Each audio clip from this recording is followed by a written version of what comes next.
مسیح یسوع کے زندہ اور جلالی نام میں آپ سب کو سلام۔ آج ہم جائزہ لیں گے اعمال کی کتاب کا، جسے رسولوں کے اعمال بھی کہا جاتا ہے، اور ابتدائی جو اسکالرز ہیں وہ اس کو بطور پاک روح کے اعمال بھی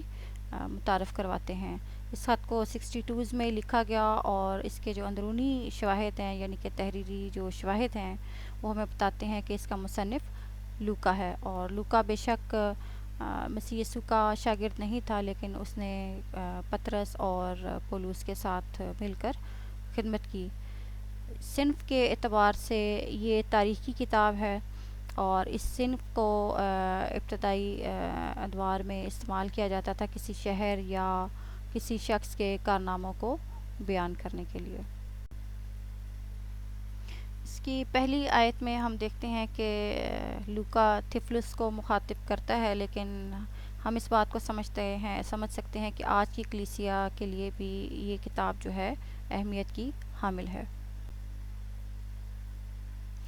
یہ کتاب ہمیں بتاتی ہے کہ کس طرح سے کلیسیا کا قیام ہوا، اور کس طرح سے کن حالات میں کلیسیا کا پھیلاؤ ہوا، اور کلیسیا کی جو بنیاد ہے وہ مسیح یسوع خود ہے، نہ کہ کوئی اور رسول یا کوئی اور لیڈر۔ جغرافیائی اعتبار سے اس خط کو یا اس کتاب کو دو حصوں میں تقسیم کیا گیا ہے۔ جو پہلا حصہ ہے اس میں یروشلم، یہودیہ اور سامریہ آتے ہیں، اور یہاں ہمیں پطرس ایز اے لیڈر دکھائی دیتا ہے، اور یہ پہلا حصہ پہلے 12 ابواب پر مشتمل ہے، جبکہ دوسرا حصہ 13ویں چیپٹر سے شروع ہوتا ہے، جہاں پہ ہم پولس رسول کو بطور لیڈر دیکھتے ہیں۔ پولس رسول کی جو خدمت ہے وہ ہم دیکھتے ہیں کہ روم سے لے کر ایشیائے کوچک تک جاتی ہے۔ اس تحریک کا آغاز ہم دیکھتے ہیں کہ یروشلم سے ہوا، جب دوسرے چیپٹر میں پاک روح کا نزول ہوتا ہے، اور پطرس ایک گریٹ لیڈر کے طور پر سامنے آتا ہے۔ یہ وہی پطرس ہے جو ماضی میں یسوع کا انکار کرتا ہے، لیکن پاک روح ملنے کے بعد بڑی جرأت کے ساتھ کلام کو دوسروں تک پھیلانے والا بنتا ہے۔ ہم یہاں پطرس اور دوسرے رسولوں کے معجزوں کو دیکھتے ہیں، ان کی پریچنگ کو دیکھتے ہیں، اور پھر بڑھتی ہوئی مخالفت کو دیکھتے ہیں۔ لیکن اس ساری مخالفت میں ہم یہ بھی دیکھیں گے کہ کس طرح سے وہ اپنے ایمان پر قائم رہے اور دعا میں مشغول رہے، اور لکھا ہے کہ وہ سب ایک دل تھے اور ایک جان تھے، اور ان سب کا جو مال تھا وہ مشترک تھا، اور سب نے اپنی جائیدادیں بیچ کر رسولوں کے قدموں میں رکھ دی تھیں، اور اسی مال سے وہ خداوند کی خدمت بھی کیا کرتے تھے۔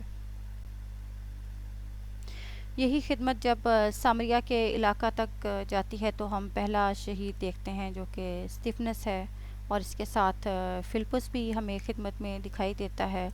اور یہ وہ دور تھا جب ساؤل کلیسیا کو ستانے والا گنا جاتا تھا۔ اس کے بعد یہودیہ کے علاقے میں بھی ہم پطرس کی خدمت اور معجزوں کو دیکھتے ہیں۔ اسی علاقہ میں جو پہلا جینٹائل یعنی غیر قوموں سے کنورٹی تھا وہ تھا کرنیلیس، جو کہ رومی آفیشل تھا، اور اس کو اور اس کے پورے گھرانہ کو پاک روح کا تجربہ حاصل ہوا۔ ساؤل کی تبدیلی کا آغاز تو 9ویں چیپٹر سے شروع ہو جاتا ہے، لیکن اس کی خدمت کا جو آغاز ہے وہ 13ویں چیپٹر سے ہم دیکھتے ہیں، اور اس کے ساتھ جو 3 ساتھی ہیں وہ ہیں مرکز، یوحنا اور برنباس۔ یہاں پولس رسول کے 3 سفر ہم دیکھتے ہیں جو کہ روم سے ہی شروع ہوتے ہیں اور ایشیا مائنر تک جاتے ہیں، اور پھر واپسی جو ہے وہ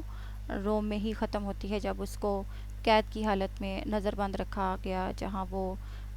پریچنگ کا کام کر سکتا تھا، اور یہیں پر رہتے ہوئے لوکا نے اس کے ساتھ مل کر دیگر کلیسیاؤں کو مختلف خطوط لکھے۔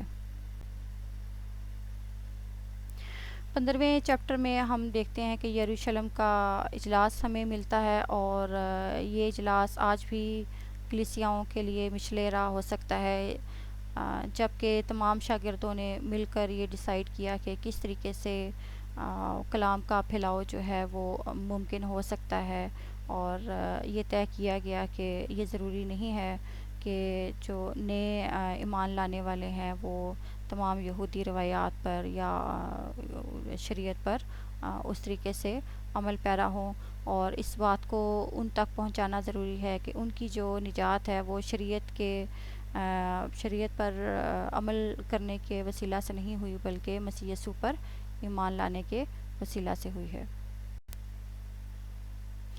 ہم دیکھتے ہیں کہ یہ ایک تاریخ کی کتاب ہے، لیکن یہ کسی انسان کی تاریخ نہیں ہے اور نہ ہی یہ رسولوں کی تاریخ ہے، بلکہ یہ خدا کی تاریخ ہے، جو کہ پیدائش کی کتاب سے شروع ہوتی ہے، اور پھر ہم دیکھتے ہیں کہ کس طرح سے خدا نے اپنے لوگوں کی زندگیوں میں کام کیا، اور نجات کا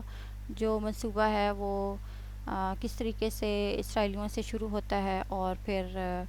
مسیح یسوع کی منسٹری میں بھی ہم دیکھتے ہیں کہ اس نے اسی منصوبہ کو تکمیل دیا، اور اس کی فلفلمنٹ ہوتی ہے جا کر چرچ کے قیام میں۔ اس کتاب سے ہم لوگ کلیسیا یگانگت کے بارے میں سیکھتے ہیں، اور سیکھتے ہیں کہ کس طرح سے وہ کلیسیا مسیح یسوع میں متحد تھی، اور ان کے جو ایمان کی بنیاد تھی وہ مسیح یسوع تھا، اور کس طرح سے وہ اپنے ایمان میں قائم رہتے ہوئے مسیح یسوع کے کلام کو آگے پھیلاتے ہیں، اور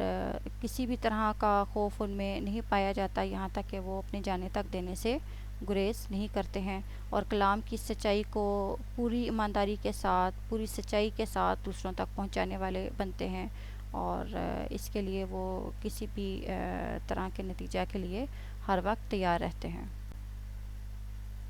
ہم دیکھ سکتے ہیں کہ اس میں چرچ کو کسی بلڈنگ کے طور پر نہیں دکھایا گیا ہے، بلکہ چرچ ایک موومنٹ ہے جو ایک علاقہ سے شروع ہوتی ہے، اور ہم دیکھتے ہیں کہ کس طریقے سے وہ پوری دنیا تک پھیل گئی، اور اگر اس وقت وہ ایماندار مشکلوں کی برداشت نہ کرتے اور متحد ہو کر خدا کے کلام کو آگے پھیلانے والے نہ بنتے، تو آج ہم اس کلام کو پڑھنے اور سمجھنے کے لائق نہ ہوتے۔ آج بطور ایماندار اور مسیح یسوع کے سچے پیروکار ہمیں اس بات کو دھیان میں رکھنا ہے کہ ہمیں اس ڈسائپل شپ کی قیمت کو ادا کرنے کے لیے ہر وقت تیار رہنا ہے، یعنی مصیبتیں اٹھانے کے لیے ہر وقت تیار رہنا ہے۔ اور جو بڑی بات میں نے اس کتاب سے سیکھی وہ یہی ہے کہ خدا کا کلام مصیبت کے دور میں پھیلا، اور مصیبتیں کسی بھی طریقے سے کلام کو پھیلنے سے روکتی نہیں ہیں، بلکہ اگر ہم صبر سے ان کی برداشت کرتے ہیں تو وہ ہمارے لیے فائدہ مند ثابت ہوتی ہیں۔ اور بے شک خدا استعمال کرتا ہے تمام حالات کو، اور اپنے لوگوں کو مختلف طریقے سے استعمال کرتا ہے، اچھے اور برے حالات کو، دونوں طرح کے حالات کو اپنے کلام کے پھیلاؤ کے لیے اور نجات کے منصوبہ کو آگے پھیلانے کے لیے استعمال کرتا ہے۔ آج کا کلام نہ صرف ہمارے لیے برکت کا باعث ہو، بلکہ ہمارے وسیلہ سے دوسروں کے لیے بھی برکت اور نجات کا باعث ٹھہرے۔